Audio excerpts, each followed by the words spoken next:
Yo, what is up, guys?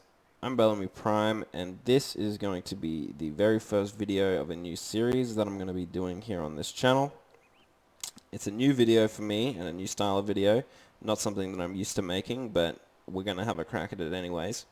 Basically, what we're going to be doing is we're going to begin making some guide videos, and our first focus is going to be melee oriented, since that's what I'm focused on playing right now. We will move into doing mage guides later on, but we're going to stick with melee for now.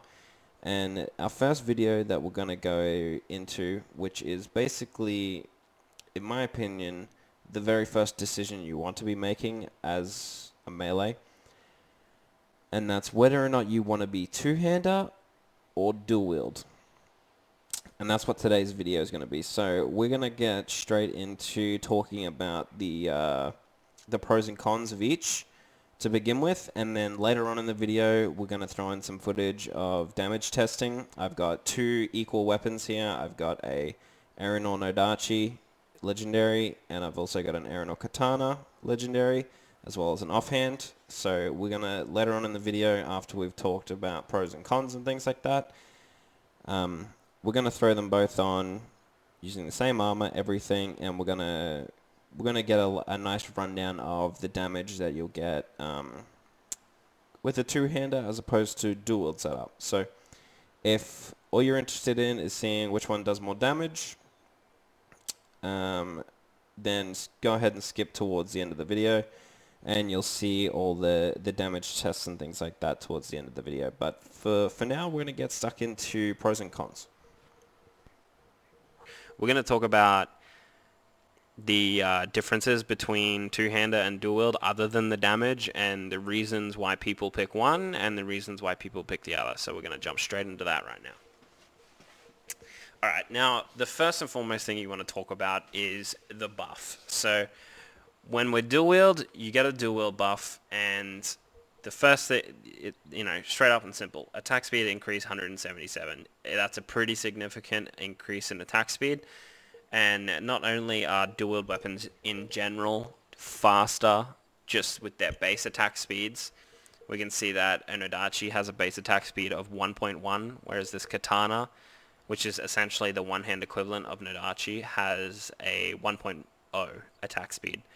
So it's 10% faster, technically, is the way that works, supposedly, according to XL Games and our translation of that patch when that happened. So it's going to be significantly faster, and we can tell that it's faster, especially when we're actually PvPing with the two different weapons. I can attest to that. But yeah, so the attack speed straight flat from the katana is nice, and then obviously the two-hand buff is really nice for attack speed. So dual wield, I would personally recommend for people who care about 1v1s and have low ping, high ping, I should say. If you have really bad ping and you struggle with keeping up with people because of the slow nature of the two-hand weapon, dual wield is probably for you. You probably want to go for that. But anyway, we're gonna jump in and we're gonna talk about the two-hander buff right now. And there's a lot on this one. We got straight up a flat increase in skill damage by 5%. Pretty self-explanatory. It's just the tooltips that you get here.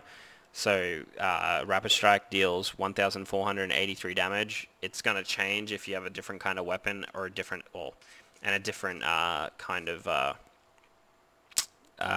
different skill damage stat. So here it's 1,100. So it's significantly less, but obviously that's being affected by our melee attack increase by the two-hander as well. But just know that the skill damage increases your baseline skill damage. I mean, it's pretty self-explanatory, right? So that's that. Healing as well, but obviously we're talking about melee here, so that's not really a significant thing. The next thing, which on paper seems pretty good, but isn't super noticeable, at least to me. If it's any different for anyone else, let me know in the comments. But melee skill range, plus 1 meter. So basically, that just literally means you can use everything from an extra meter away. So where here, I'm playing with one hand, so forgive me if I look like a fucking retard moving around, but So from here, we can rapid strike safely, comfortably with the two-hander. We're at 4.8 meters. If we were to switch to dual wield, we would not be able to because we're reduced to a 4-meter range on our close range attacks. That goes for all of these attacks, like any attack that's not a gap closer or has any kind of significant range. So triple, rapid, precision strike, hammer has a range. Just those basically, and Shadow Smite, if you're not using Lightning, Shadow Smite has the same 4-meter range. But yeah, when we throw on the Nodachi, it also gives an increased range on all of your skills that have a good like gap closer distance. So like our Tiger Strike is 19 instead of 18 meters. Our Charge is 13 instead of 12. Does it affect behind enemy lines? 6 to 21 as opposed to 6 to 20? It does. Okay, so it even affects behind enemy lines, which is great. I will point out that, so it essentially works for every single melee skill. The only one that I know of that it doesn't work for is Whirlwind Slash. It doesn't increase the effect range, which is its AoE. Doesn't increase it by a meter, which is unfortunate. It'd be nice if it did, but it doesn't. And Sunder Earth. It does not affect Sunder Earth as far as I know. Let's double check here real quick. No, so still an effect range of 9 meters. Doesn't affect AoEs of anything in any kind, and in any way. The next one is Shield Defense Penetration Rate. Now, some of you who are returning to the game or haven't played in a while won't... It's self-explanatory what this is, but when you may have played in the past, this didn't exist. So, essentially what it is, it's defense penetration, but on shields purely. So it works for magic shields and it works for Fizz, but obviously we're talking melee, so we're talking Fizz defense pen on a Fizz shield, right? So by default, every character has 50% flat shield defense penetration. It's just that without a two-hander, you have no defense penetration rate. There are gems in the game that you can get, I think, for your fists that give you shield defense penetration rate. So that is an option if you really want to go full offensive as a dual wield and get a bit of extra shield defense penetration rate just so you have the chance to penetrate. But it's not, it's not super crazy.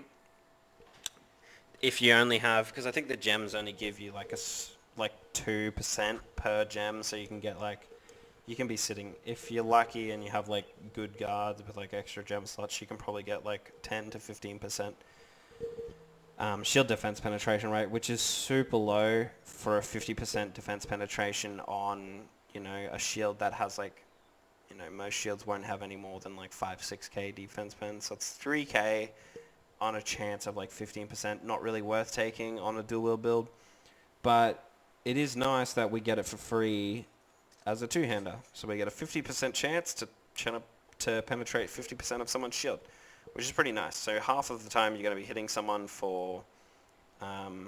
while ignoring half of their shield. So that's nice.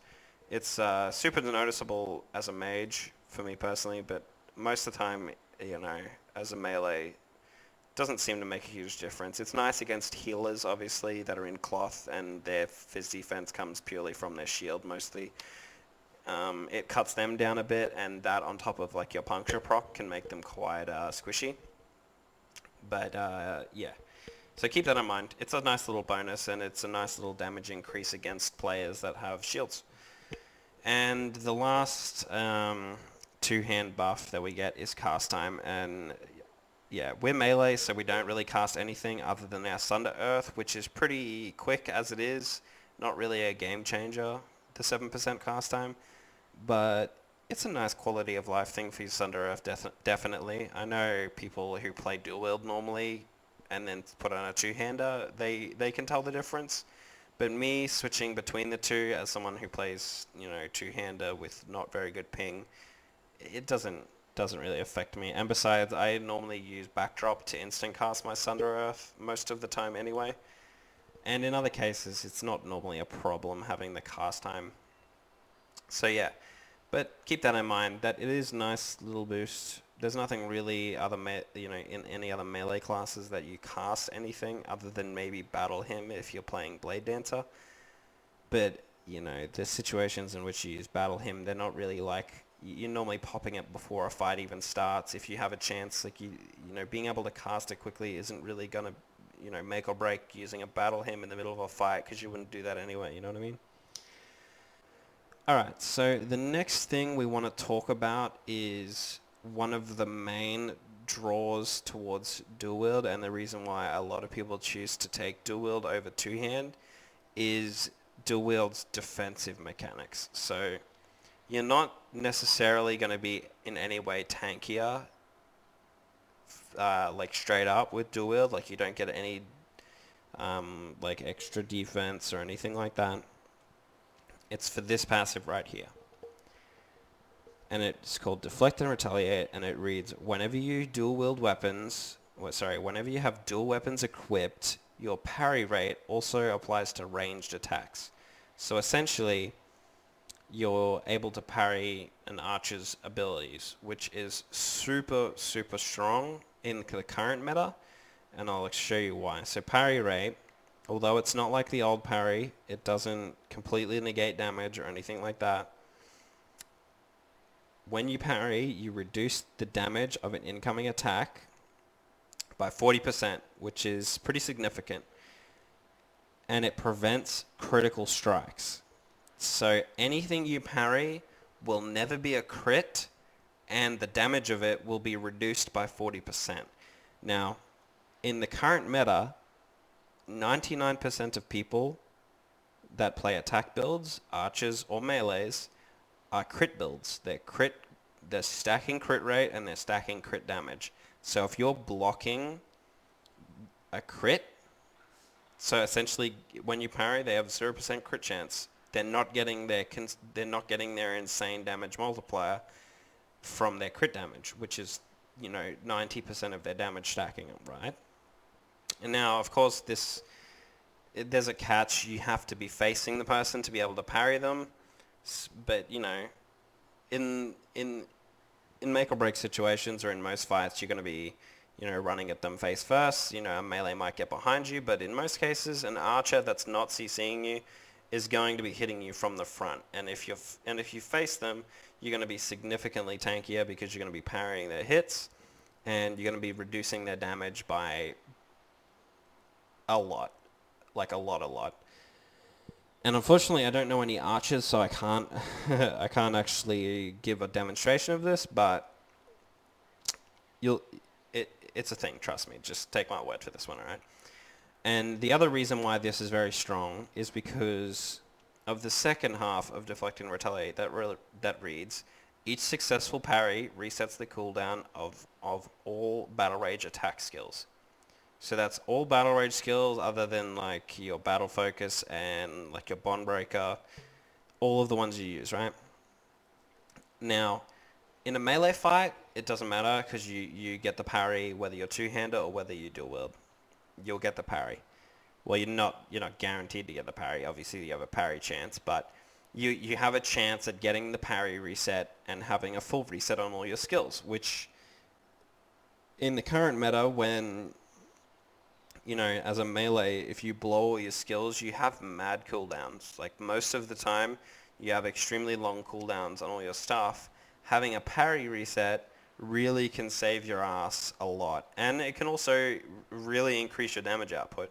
Because if you get like almost a full rotation off on someone or on a group of people, and then you get a parry reset in the middle of that, you can keep going, then your damage is going to be basically doubled. You get a free reset on all your skills.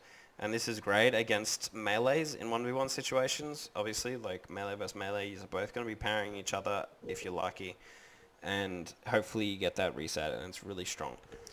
The reason why dual wield is really good here is because we get the parry reset against archers, right? And now archers aren't going to be like CC chaining us like a melee and sitting behind us, you know, piercing through all our parry rate. They're just going to be trying to kite us while we run towards them face first with a full chance, like fully being able to parry, because we're facing them the whole time. Because you're not running away from an archer, you're running towards them. And the reason this helps is because if archers are fast and they're good at kiting, and you come at them and you're like, you know, you're behind enemy lines in and tiger strike straight to them and then go to charge to lock them down, and for some, if you're unlucky and the charge gets evaded, or it just doesn't stick because they're moving too fast, or maybe you do catch them with the charge and then you go into a hammer, but then they defiance or something and they slip out of your fingers. If you're a two-hander, you're pretty much dead as a darkrunner or as a blade dancer, where you rely on your battle rage skills, right? You will die because you have no more gap closes other than if you're good enough, you can teleport, thwart, and whirlwind for a trip. But like the odds of hitting that and the thwart actually landing because it has magic accuracy and it could miss, it's a really low chance of you hitting that. So being able to have a dual wield setup against archers is infinitely useful, because you can go full at them from the start and try and catch them. If you catch them, then they die. If you don't catch them, or if you catch them and they defiance and then get out and start shooting you while they're kiting you, then you have a chance at reset and then a second chance at catching them. Or if you try to catch them and you don't, and you fuck up, then you have a chance at a parry reset and then a second chance at catching them again. And this is insanely strong against archers. Being able to have twice as many gap closes and twice as many movement skills, as long as you get the reset, which is pretty much guaranteed when an archer's hitting you with like endless arrows or something like that. Unless they're really fucking whale and they just 3-shot you or 2-shot you, then more often than not, unless you fuck up, you're gonna have a chance at you're gonna have that second chance after you reset. Unless your RNG's really bad and you don't parry. But more often than not, like, in combat, you're going to be parrying because, at the start of the fight, you're going to be popping, battle focus. And for me, I have a parry rate of 30%. That's low. You can get it much higher base just because, you can put, like, gems in your fists. They give you parry rate. You can get parry rate, many different places. You can get it on earrings. You can get it on your costume. If you really want to stack parry, you can get it up to like 50% easily base. And then obviously when you're popping battle focus, you're getting an extra 30%. So the chance of you parrying is really strong. And obviously, even if you're not getting resets, like the resets completely out of the picture, even though that's the main draw to it, you're getting mad damage reduction on archers, even if you're not focused on the resets. Like just straight up stopping them from critting you is insanely powerful. It basically, if you parry an attack, it doesn't really matter what attack it is, it will hit you for next to nothing. So that's why dual wield seems to be more popular than two-hander, just because of the defensive capabilities of it, especially against archers. Now, the next thing I want to talk about with the difference between dual wield and two-hander is the expense. So essentially, it's pretty obvious, right? When you're doing a two-hander, you have one weapon that you need to craft or buy, and one weapon that you need to gem, and one weapon that you need to temper, right? So if you go dual wield, you have a weapon you need to temper, two weapons you need to grind, whether you're crafting your erenor or going for a hero main hand and a hero offhand. You have two weapons you need to get. You don't have to temper the offhand because the DPS of your offhand does not matter at all. The DPS from your offhand could be 0. It won't affect your damage. But people choose to temper their offhands because it gives gear score, and for some reason they care about gear score. I don't get it, but anyway. But obviously with dual wield, you have to get the 7 gems for your main hand weapon, but then you also have to get another 7 gems for your offhand, and it's going to cost you twice as much because you have twice as many gems to get, twice as many weapons to get, twice as many lunar frosts to put on it, and twice as many tempers if you choose to temper your offhand for whatever reason. So it's going to cost you a lot more, and the payoff is there if you want to play a bit more defensively and you want to have the advantage against archers, which is very nice. I really cannot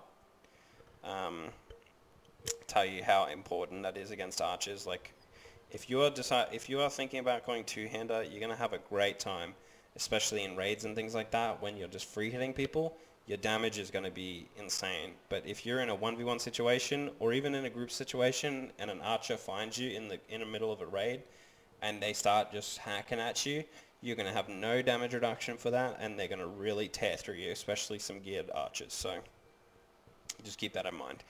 It's going to cost you more to go dual wield, but I think in most cases dual wield's going to win out. The reason I go two-hander is just because I prefer the more damage, especially because I make videos. I'd prefer to have those more montagey kind of big hits, if that makes sense. And despite me being a player that plays with 200 plus ping, I don't struggle with the slowness of two hands, so don't let that discourage you either. If you want to be a squishy glass cannon, then go for it, my man. Two-hander is where you're at. And if you back it up with a flame set or a library set, then you're going to be sitting pretty. But yeah, just keep in mind that dual wield is going to be quite hefty on the pockets compared to two-hander. Two-hander is definitely the cheaper way to go and definitely more entry level. If you're new to the game or you know, returning to the game, I would highly recommend going two-hander. You'll get more damage, which helps you, you know, work your way back into the game, because you can, you know, you'll be accepted into PvE raids more often. You'll have a better time farming mobs, and it's not going to cost you as much. You don't have to grind as many gems. You don't have to grind as much gold. You don't have to grind as many tempers. You don't have to, you know, it's just easier.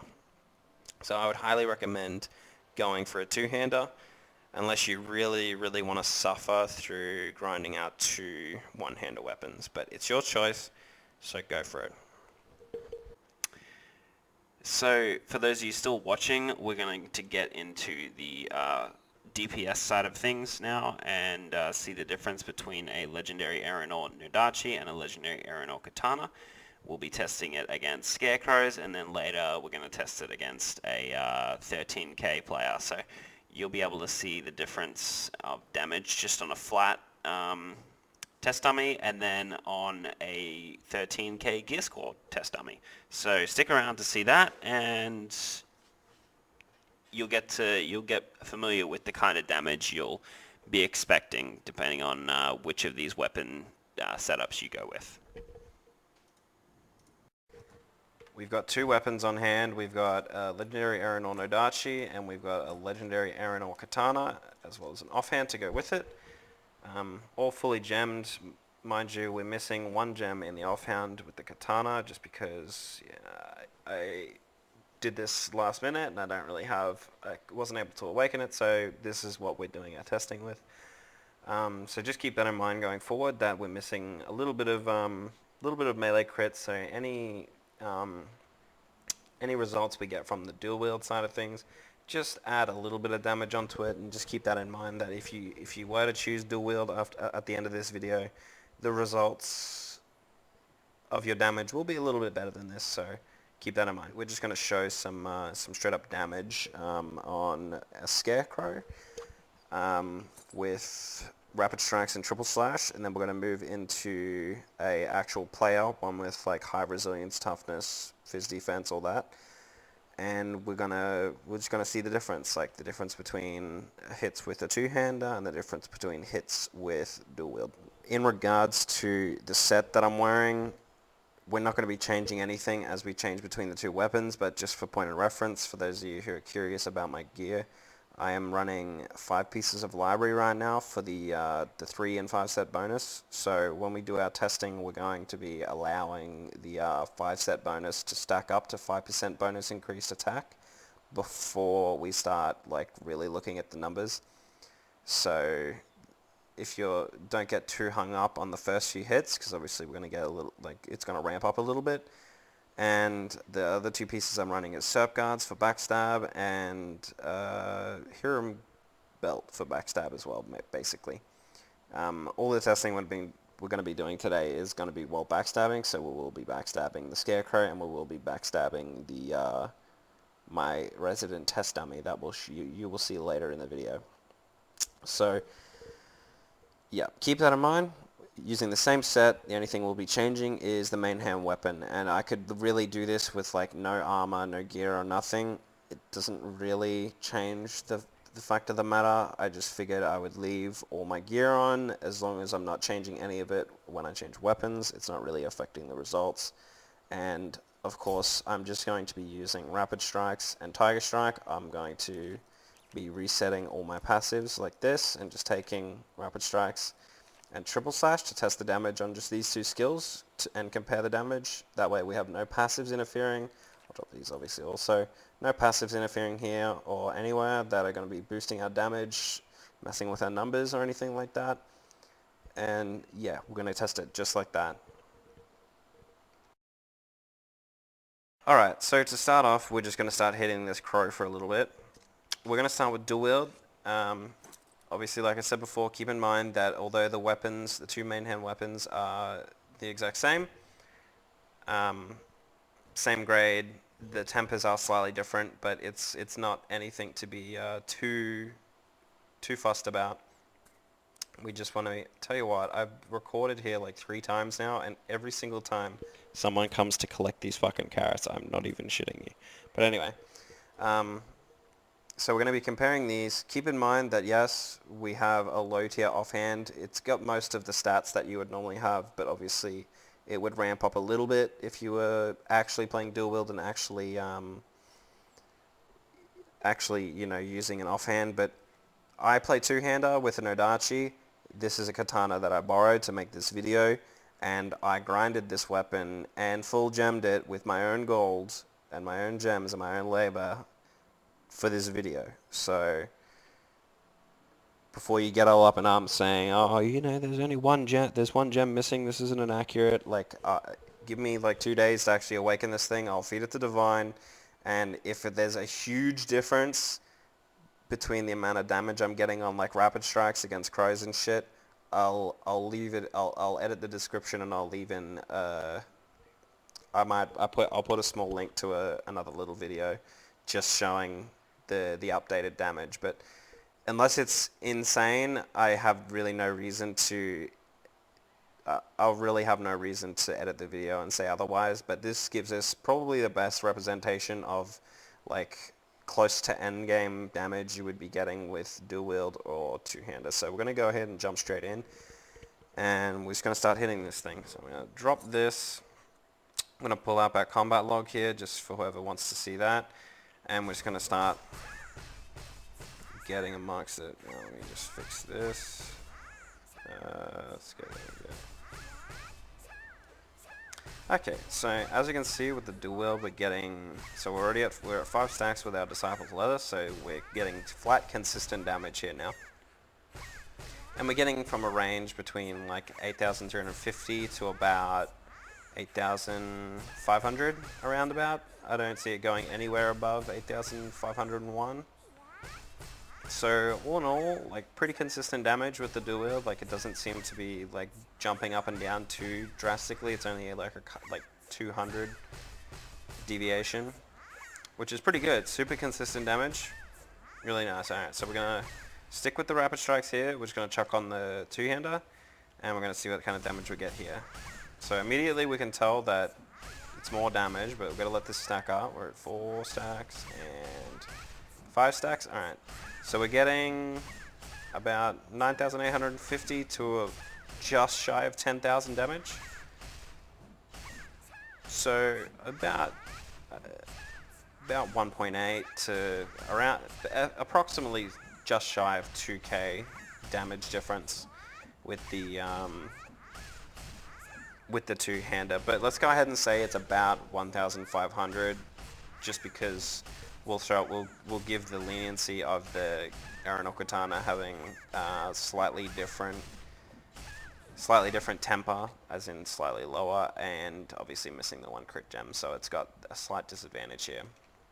Not drastic, not enough to make it like not enough to even out the playing field here and make them do the exact same damage, but enough to close the gap a small amount. So keep that in mind. Alright, so we can tell from the rapid strikes that yes, the two-hander is doing a nice, like, let's say like 25% bonus, like damage on top of, about 20% more damage. And obviously, if you're using skills that are like harder hitting skills, like a precision strike and things like that, obviously they got higher base damages, so the multiplier is going to be there. So the gap's going to be a bit larger. But we can show that later. We're going to go into some tiger strikes here, so we're going to switch back to the dual wield. Where's my offhand? Here we go. Alright, so we're just going to triple slash, and keep in mind that the first two triple slashes and the third triple slash in the thing does a differing amount of damage. So we're gonna try and pay attention to the last one. So we're getting 35k, 35.8, 36.6. Actually no, wait, we need our stacks, so we'll go from now.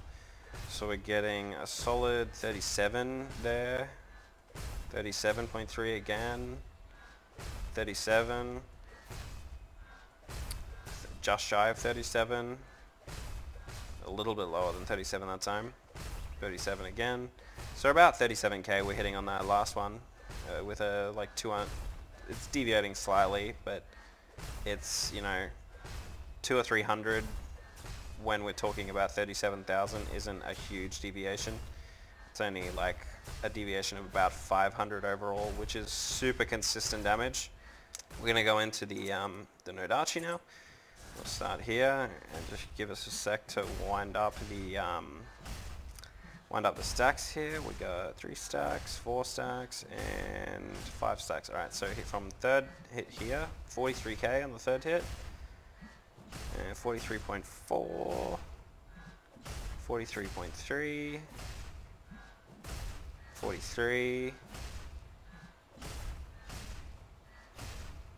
Yeah, so we're sitting at about 43, sorry, 43.7, about 43. So we'll say 43k as opposed to the, was it 33, 36, 37. Okay, so we're getting about 5k more damage on the two-hander, which is pretty significant.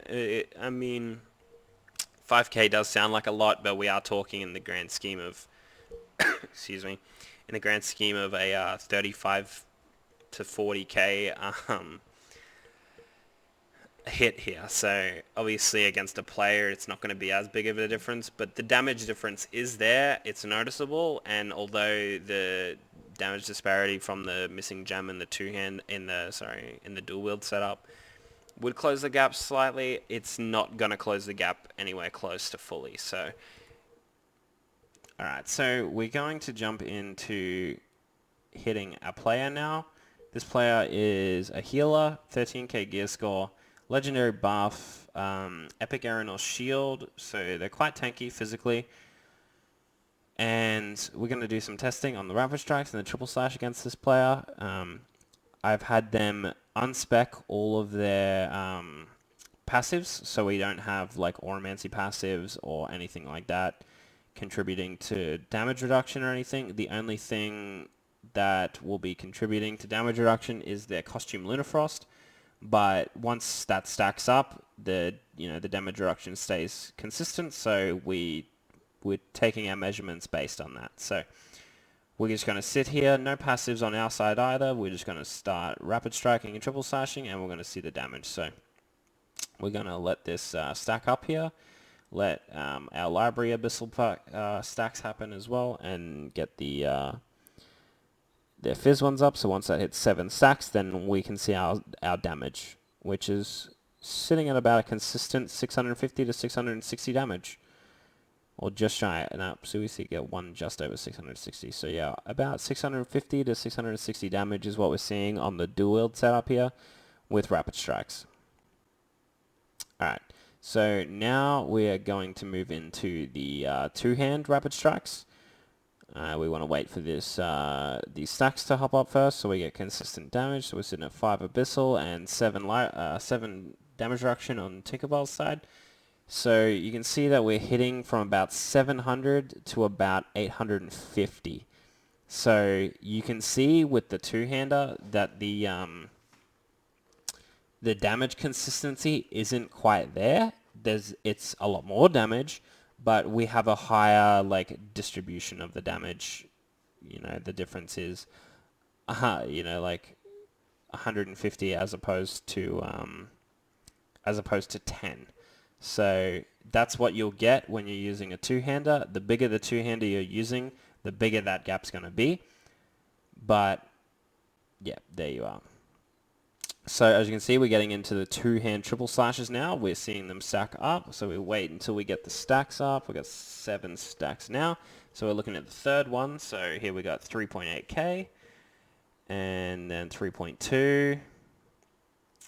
And that was not a crit. Ignore that one. And not a crit again. 3.2 again. Alright. So we're doing a little bit more triple slashes here. We're waiting to see the third one. And hopefully it crits. Because that's where we're seeing our true damage. That's what we're going off here. So 3k on a third one there. And not crit. And 3k again. And 3k again. So you can see that the dual wield setup is super consistent when we actually crit. The damage is, it's practically the exact same on the third triple slash every single time we crit.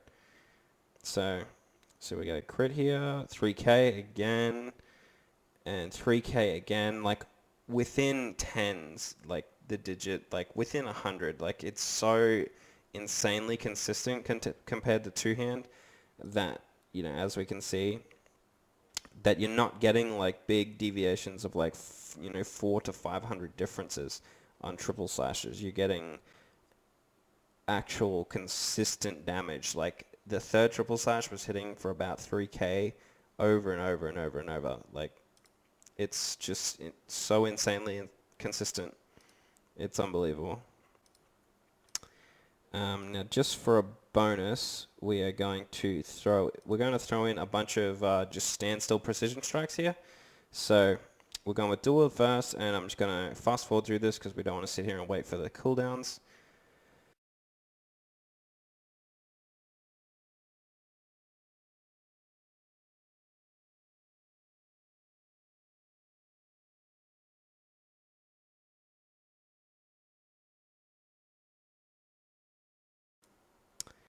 Alright, so now we're going to go through the same thing. We're going to do 6 precision strikes with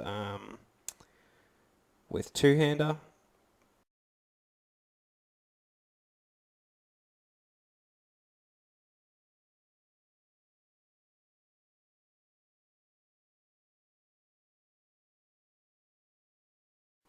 So as we can see from this, the precision strikes from the dual wield was the same thing again. Super consistent, barely any difference in damage. They're all about 6.35k to 6.45k, like 100 difference. The precision strikes, every single one that crit hit for about the same. But when we move into the two-hander side of things, we're getting a very big DPS difference. Obviously, the damage is higher regardless, but crits, comparing crits, we're getting 7k and then 8.4 and then 7.1 and then 8.4 and then 7k. And the damage is overall higher, but super inconsistent. But this could really fuck with people. I know a lot of people this would bug, and they would prefer to have the more consistent damage that comes with using dual wield. Alright guys, well for those of you who actually stuck around to the end of the video, I know this has been a really long video. I hope it was informative, I hope you learned something, and I hope that you can come out the other end of this video knowing that knowing which choice you're going to go with when you begin your melee journey, whether you're going to go two-hander or one-hander. If there's anything niche that I've missed or anything like that, feel free to leave a comment and I will answer any questions anyone might have. I know there might be some things I have missed. I've just tried to cover the very entry-level things you need to know about the two differences, like the differences between two-hander and dual wield. So, like I said, I hope you guys enjoyed the video.